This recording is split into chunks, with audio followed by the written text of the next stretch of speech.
This is Anthony with AA Sewer Inspection here at 12717 Southeast Ellis. And we're here in the east side yard going into a 4-inch ABS cleanout, and I pushed our camera out 100 feet to the city connection here, and I've gone ahead and located this with a small green dot out in 128th Street or Avenue. And we'll take a look at the sewer line coming back.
Okay, it looks like we've got a grade problem here at 78 feet, and I'm unable to locate this as it runs under the adjacent property to the east.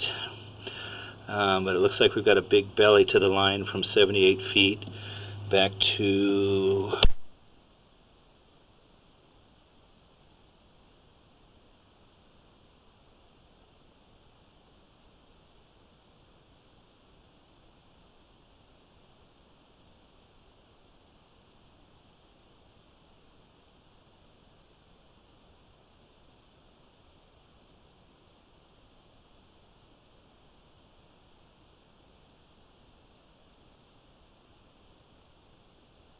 Okay, here's the opposite end of that improper grade here at 62 feet. And once again, this is under the adjacent property.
Okay, 100 feet from the cleanout here to the city connection, there's some improper grade which is unable to mark or locate because it's under the adjacent property, and also check for possible easements, so suggested repair.